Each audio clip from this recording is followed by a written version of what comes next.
It's on. Okay, this is the Hampshire Fall Ewe Lamb class in 2024. It's not particularly acceptable to use livestock judging. Use cheap judging contest.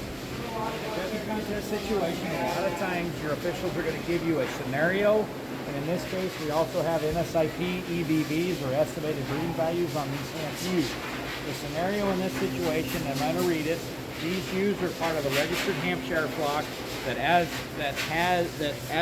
a reputation of raising sound, productive, and easy-keeping Hampshire sheep.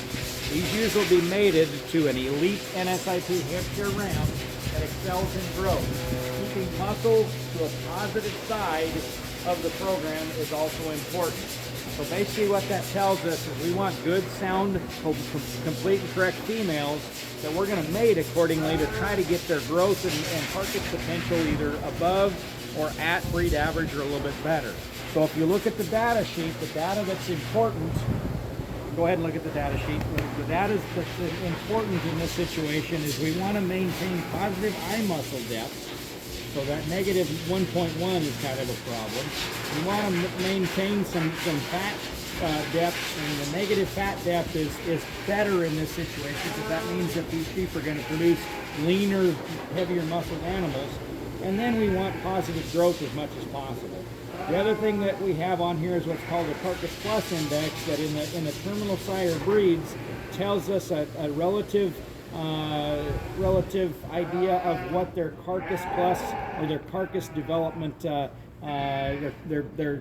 high quality carcass potential would be. So that 117 is kind of the ewe that has the best Carcass Plus Index, but isn't necessarily that much higher than a couple of the other ewes in this class. So keeping those things in mind. The other thing I always tell contestants to do is if you get questions like this, answer the questions first, and it'll kind of give you an idea of what those officials are thinking about, and give you an idea of maybe what you want to prioritize in your placing. So the question, which is the narrowest made, lightest muscle breeding class? And that's just a pretty easy question. Again, we're looking at top shape, we're looking at hip shape, we're looking at muscle down through their lower leg, we're looking at how wide they track behind. To me, there's one that's pretty narrow all the way through. Pretty well from the back of her shoulders back to her hip, down through her hind legs. She's narrow underneath as well, and that's the little 2U. She's pretty easily the lightest muscled in this class. So if we want to look at phenotypic growth and not necessarily growth on paper, we're going to look at frame and size and scale, and that's where the second question comes into play. Which is the smallest frame, shortest body ewe in the class? Pretty easily the 2U as well. It gives up a tremendous amount of growth and performance live when you look at them and evaluate them on the move, or even loose in the pen. Which ewe do you think should produce? These questions I really should have rewritten these. Which ewe do you think should produce the fastest growing lambs? Basically, that can be looked at up here on the data again in the weaning and post-weaning EBVs. The higher weaning weight, the higher post-weaning weight, those indicate that those animals have the potential to grow and produce weight based on their feed deficiency. And right now, the ewe that's growing the fastest or has the highest split from weaning to post-weaning is the 4U. So she should grow faster.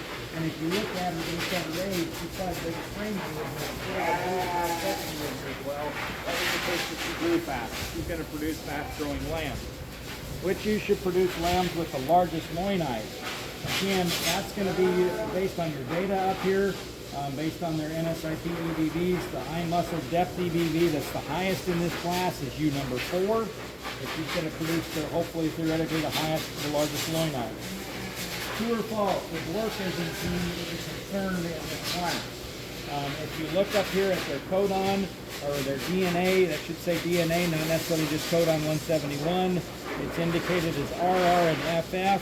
The R's relate to their scrapie resistance. The RRs are theoretically resistant to scrapie. QRs could be somewhat susceptible to scrapie, but not necessarily carriers. In fact, they're not carriers. They could pick it up. But the FF, if they have a D in one of those spots, then they carry the dwarfism gene that indicates they're slower growing and could potentially have some structural defaults or structural incorrectness. So we want to be careful with that. None of these carry the dwarfism gene, so that should not be a concern in this class or with any of these ewes. So that answer to that is true.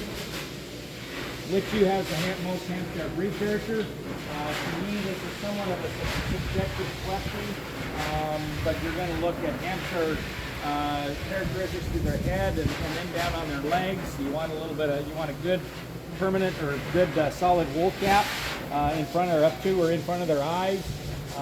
You want some wool up on their cheeks, wool between their ears, and then of course you want the leg wool or the boot wool, or in a lot of the show rings they're calling it shag these days, but you want some heavy presence of wool down on their legs so they can look like a Hampshire.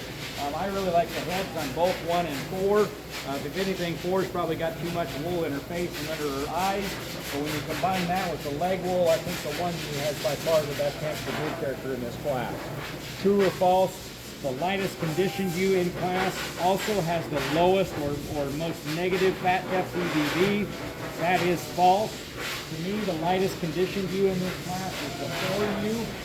She just has more evidence of being fat-free, being very trim, being free of extra condition. But if you look at the EBVs, the one that you should have the least fat would be 1, and she's just the opposite. I think she's probably the fattest ewe in this class when you look at it.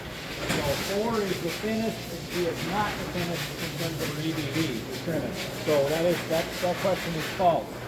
There's a typo on this question. Which ewe is the tallest ewe in class? So basically we're looking at the point of their shoulders. Which one is the thigh tallest there?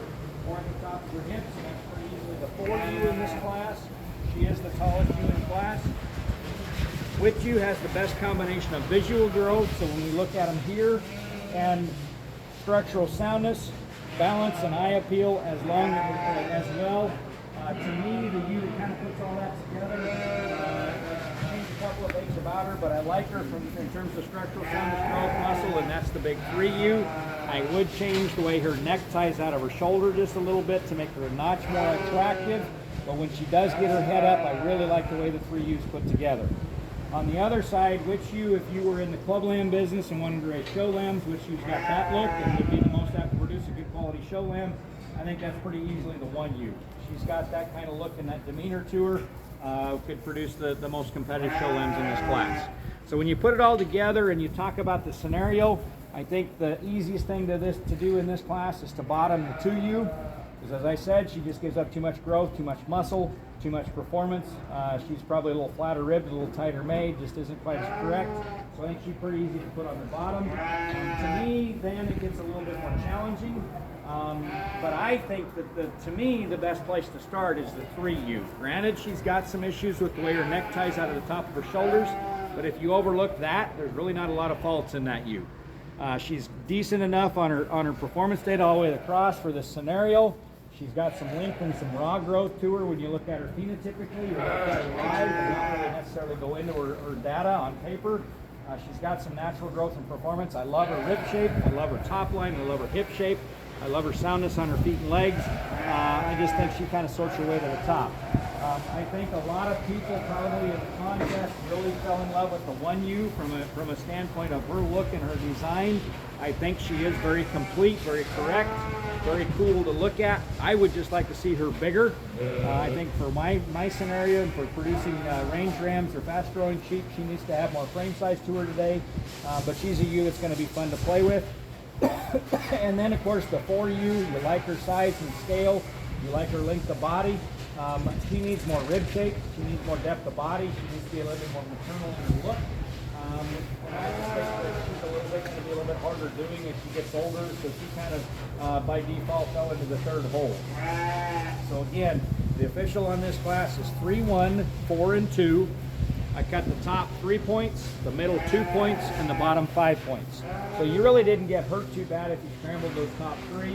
As long as you find the 2U on the bottom, this would be a really good reasons class because you could talk your way out of just about anything within those top 3 U's, how you place them, the reasons for putting all of them top to 3rd. So it's a really nice class, I think, a good class that turned out very, very nicely.